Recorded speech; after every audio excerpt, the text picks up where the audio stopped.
Hello friends, welcome again to the class on consumer behavior.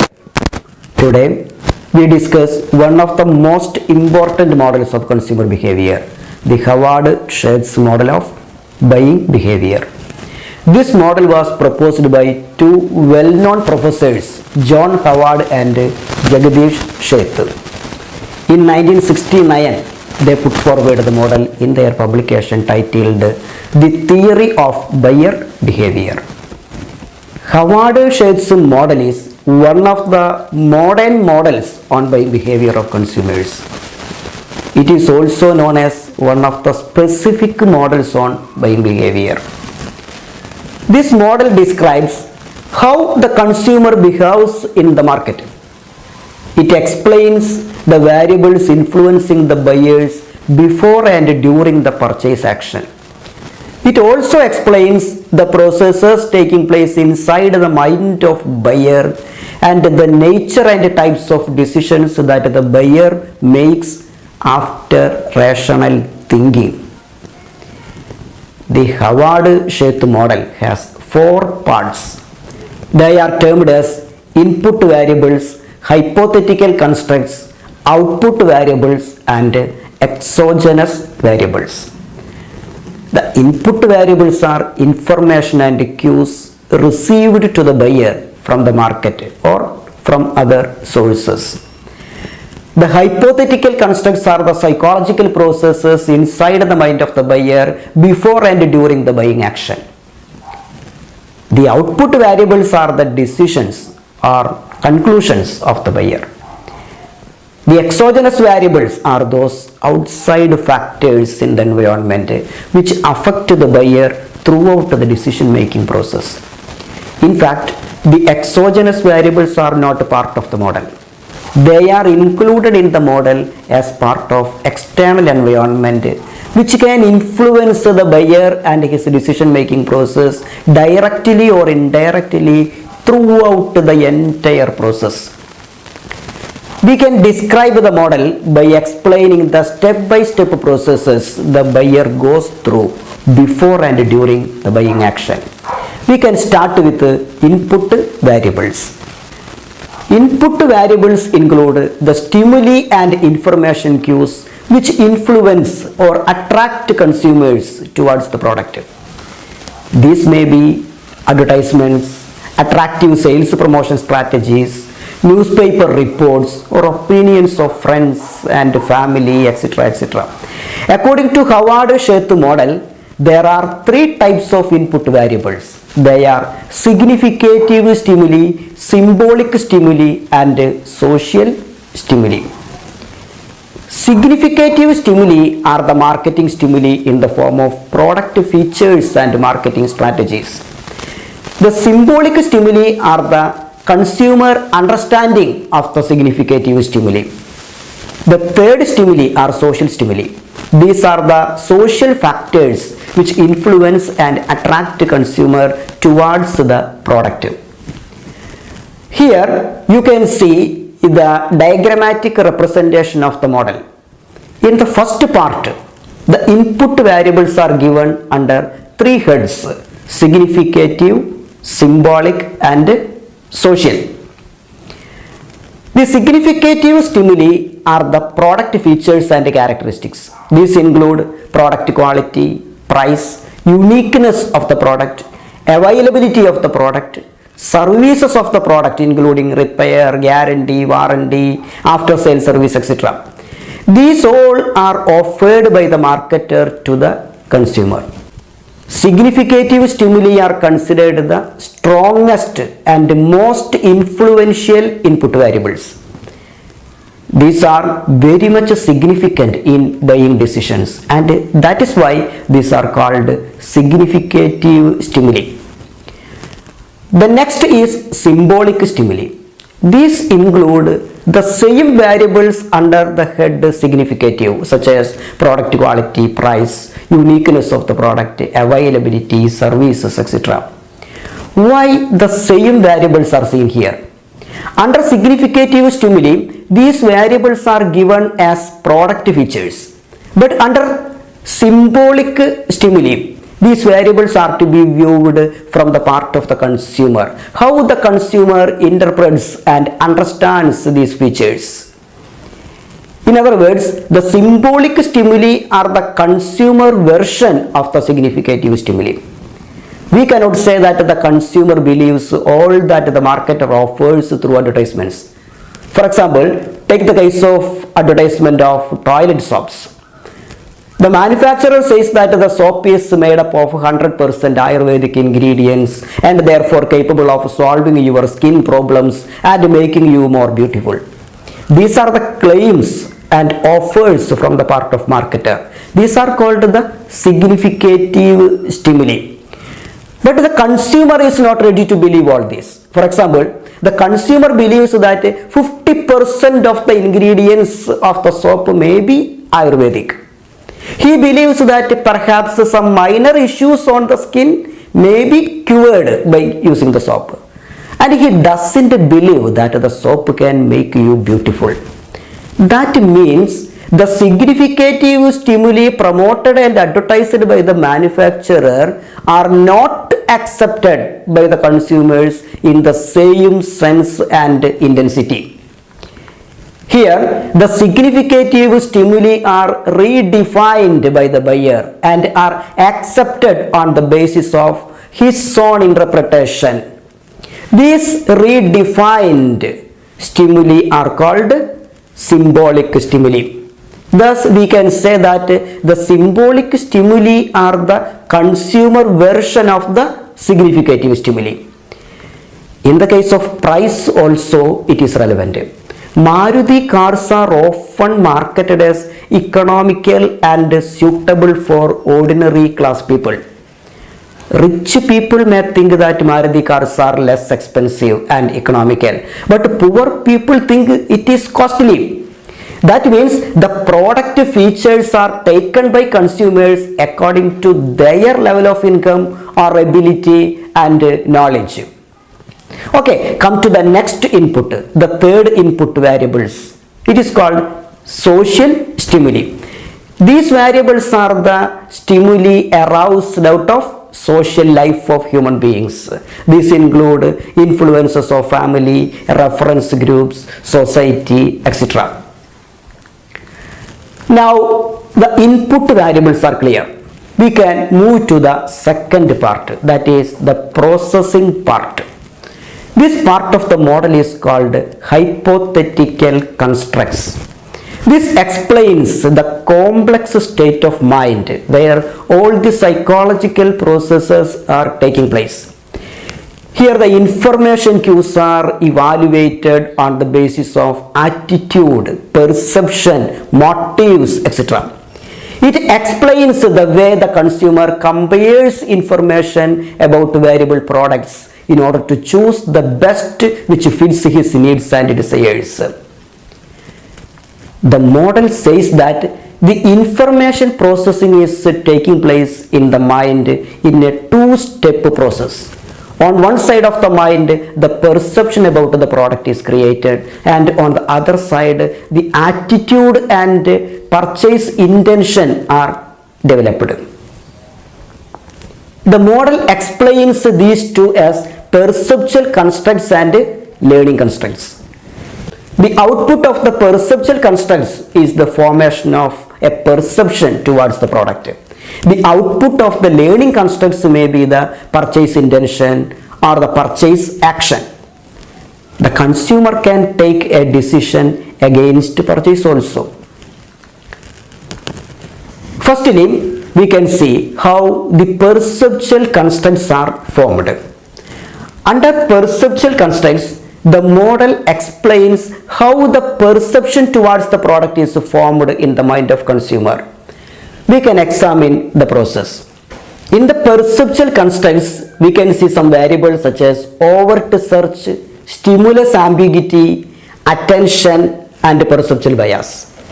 We can start with stimulus ambiguity because the input variables symbolic stimuli are connected to stimulus ambiguity.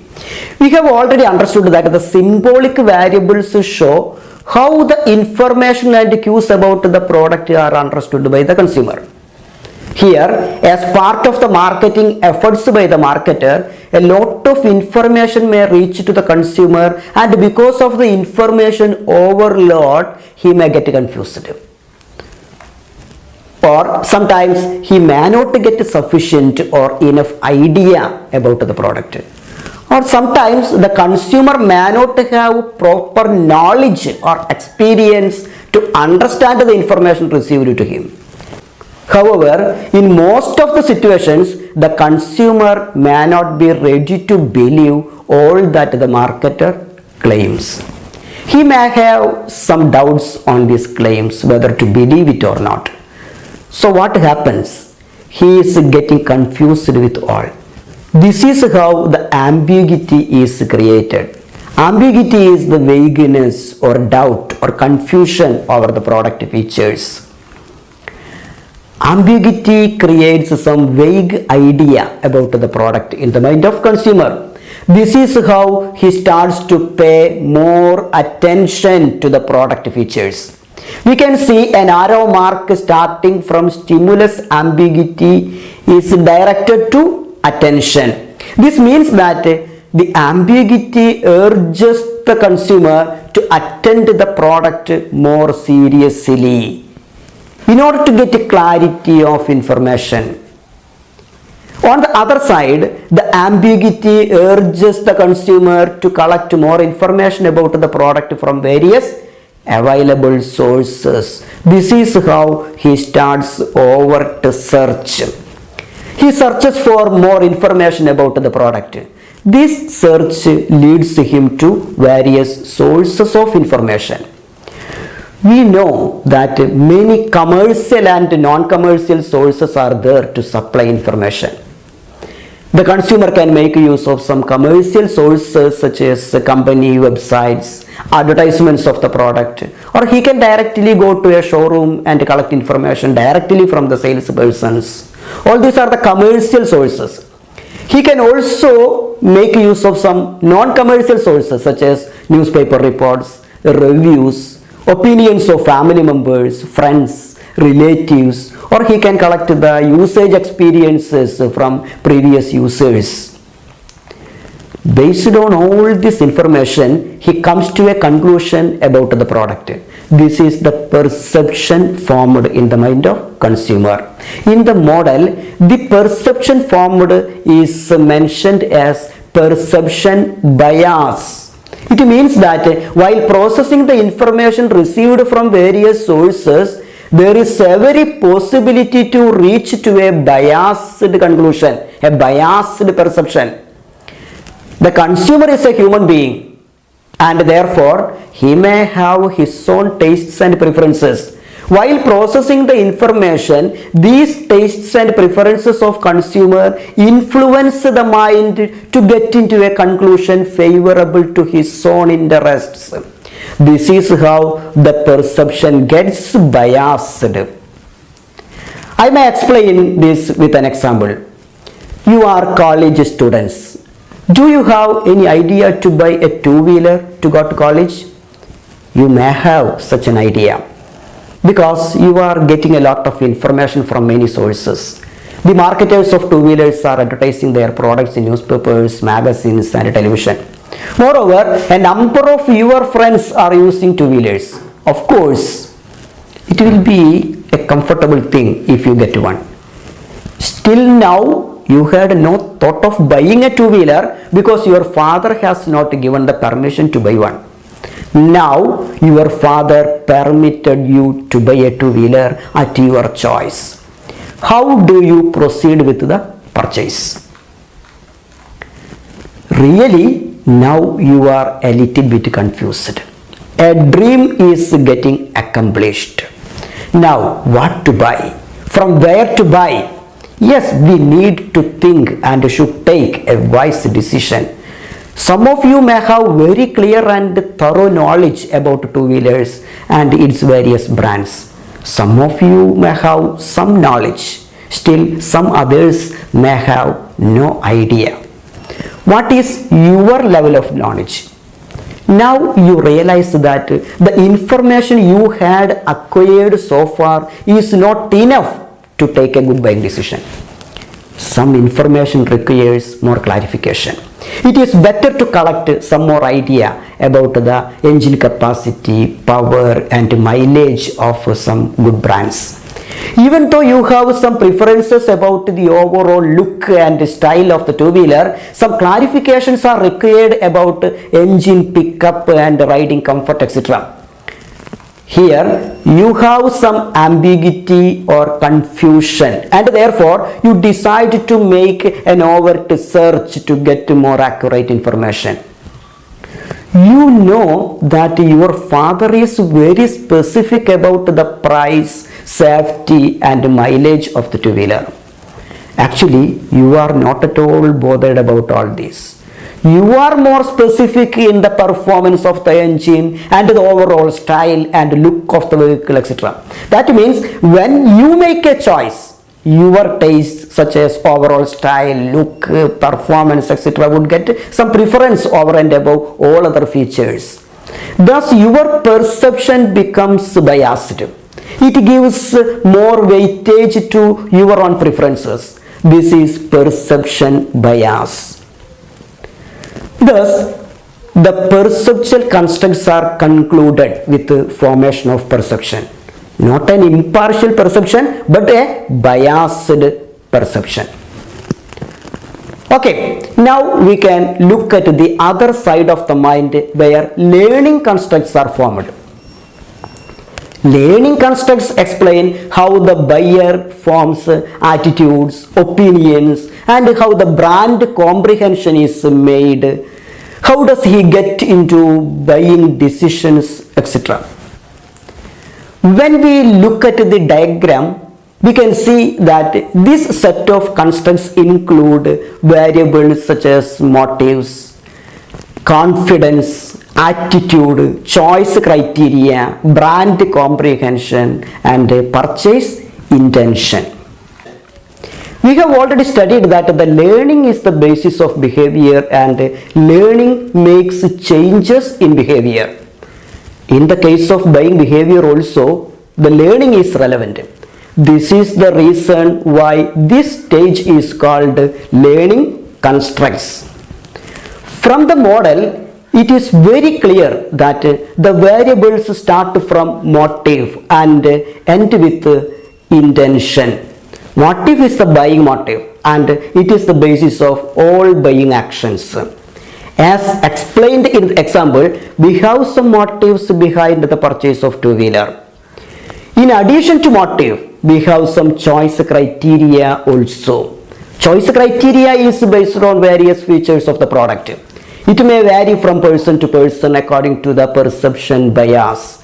In our example, we could see that our choice criteria are different from father because he is more conscious about price and mileage, but you are more concerned with performance, look and style. The learning constructs are the core area of consumer decision making. According to the nature and level of learning, different consumers may process the stimuli differently. The model says that under learning constructs, 3 different levels are there to consumer buying decisions. These levels are called extensive problem solving, limited problem solving, and routinized response behavior. These are the different stages of consumer decision making. This can also be called as different situations of consumer decision making. The learning constructs are formed and decisions are taken differently in these different levels. Knowledge about the product, motives, attitude, perception, etc. of the buyer are the factors which determine the decision making strategy of the consumer. Now we can examine the decision making process under different levels. At first, the extensive problem solving. Extensive problem solving can be considered as an early stage in the decision making process. We can look at the characteristics of consumer who goes through extensive decision making process. The consumer adopts extensive decision making strategy when he has little or no knowledge about the product. Here he has not much idea about various brands available in the market. He doesn't even know how to evaluate the brands. He has no brand choice and has no preference to any particular brand because he doesn't know which brand is good and which brand is bad. We can apply this extensive decision making strategy in our example. You want to buy a two-wheeler, but you have not much idea about two-wheelers. You don't know on which basis the two-wheelers are to be compared and evaluated. You don't know how to select a good two-wheeler. In short, you have not much idea about it. Here, you can adopt the extensive decision-making strategy. Under this strategy, the consumer has not much idea about the product. Therefore, his first preference would be in creating a comprehensive idea about the product. Thus, he tries to make an idea about the product based on the motives in his mind and perception created at the first stage. This comprehensive idea is termed as brand comprehension. Brand comprehension means the knowledge and awareness about the brand features. It is the total picture of the brand developed in the mind of consumer based on motive and perception bias. As we know, the consumer actually has little knowledge about the product, therefore has some hesitation in taking a buying decision. He can make a purchase decision only if he is confident enough to proceed. That means the consumer can convert the brand comprehension into a purchase intention only if he is confident enough to do so. If you have not much confidence with the purchase, you may end up the process here. Thus, the output of the decision-making process remains with brand comprehension. In our example, you very well know that you have not enough knowledge to evaluate various brands of two-wheelers, and therefore, at first you developed a brand comprehension. Now you know something about two-wheelers. However, you have not much confidence to proceed further. You can proceed with a purchase only if you have sufficient confidence. If you have no confidence to proceed, you may end the process there. Some other consumers may stop the decision-making process even before developing the brand comprehension. If the consumer is not getting sufficient information and becomes unable to proceed further, his output may end at the attention level itself. At the same time, some confident consumers may move forward up to the level of purchase even if he has no idea about the product. Such consumers make a clear brand comprehension and develops an attitude towards the product and proceed with the purchase. Thus, the output under extensive problem solving may be different to different consumers. Some may reach only at attention level. Some others create brand comprehension and stop the process. Still, some develop a strong attitude towards the product. Few consumers reach at purchase intention and only few make a purchase action. All these possible outputs are seen as output variables in the diagram. In addition to the level of confidence, some sudden hindrances may also sometimes stop the process. This may be due to price hike, inadequate supply of brand, financial problems, time pressure, personal or social issues, etc. If there is any such issue, the process may not result into actual purchase. It may end at any level in between. This is how different outputs such as attention, brand comprehension, attitude, intention, and purchase are acquired. Now we can see how the next level of decision making, that is limited problem solving, is functioning. In this situation, the consumer has some idea about available brands. That means that the brand comprehension is clear. Here, the consumer is well aware of choice criteria, or he knows how to make a selection. However, he has no brand choice or no preference to any particular brand. That means a consumer under this situation is ready to buy any brand which satisfies his choice criteria. He knows about the brands and how to select from. Thus, he can start the decision process directly from choice criteria. Here, he evaluates different brands based on the criteria, and as a result, certain attitude is created towards the brand. If this attitude is a positive one, of course he can proceed to purchase intention and purchase action. If the attitude is negative, he ends the process there, and then the decision will remain at brand comprehension. As mentioned earlier, here also sometimes the evaluation may create a favorable attitude towards a particular brand, but due to some reasons he may not be able to proceed further. It may be because of financial problems or because of some personal or social issues mentioned earlier. In such a situation, his output may remain at the positive attitude or at the purchase intention. It means that the Howard-Sheth model put forward different output options considering the circumstances which the consumer goes through during the process of decision making. Thus, the output under limited problem solving strategy may be brand comprehension, attitude, intention, or purchase action.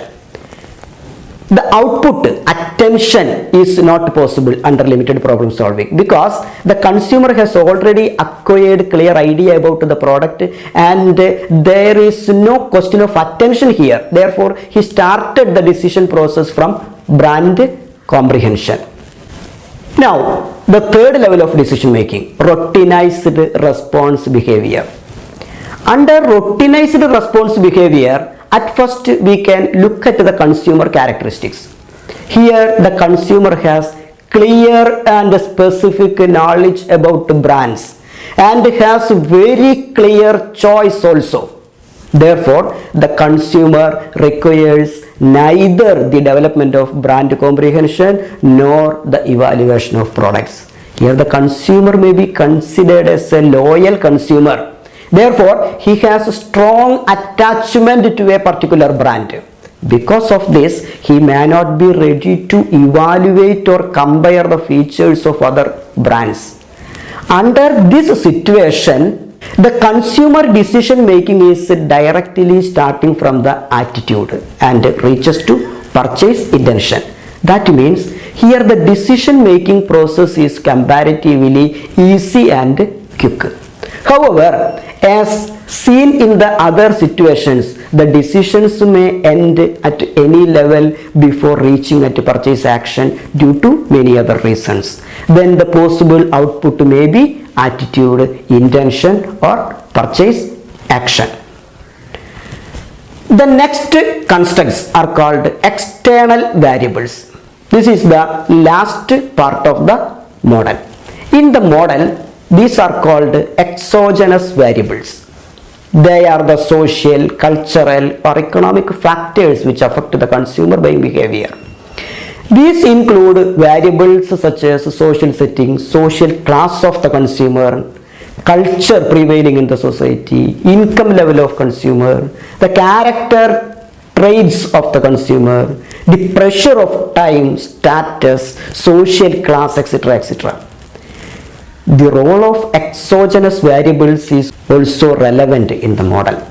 The model says that the exogenous variables may affect the consumer buying behavior throughout all the processes. Thus, these variables have bearing on all the constructs discussed so far and indirectly or directly influences the output.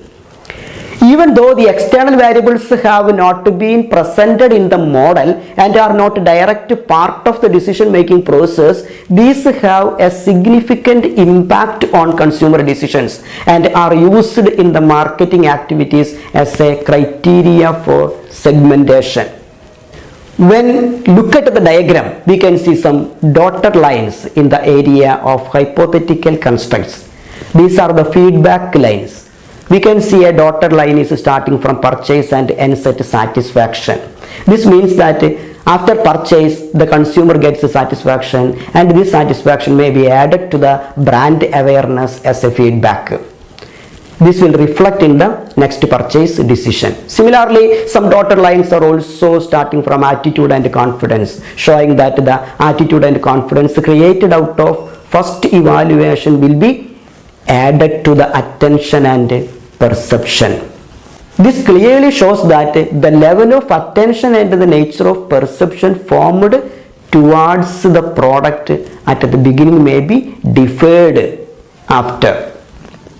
According to Howard, this model is a sophisticated integration of the various social, psychological, and marketing influences on consumer choice. It attempts to explain the rationality of choice of the product by the consumer under conditions of incomplete information and reduced processing capability. It analyzes the external symptoms of behavior, reactions, and thought processes that cannot be subject to a direct observation. Now we can summarize the Howard-Sheth model of buying behavior. There are inputs in the form of stimuli. These inputs are attracting consumer attention and affect consumer learning and perception. These variables are termed hypothetical since they cannot be directly measured at the time of occurrence. Based on these, the consumer makes some conclusions. These are the outputs. Hope that everybody could understand the Howard-Sheth model of buying behavior. We can meet in the next class with another topic. Thank you.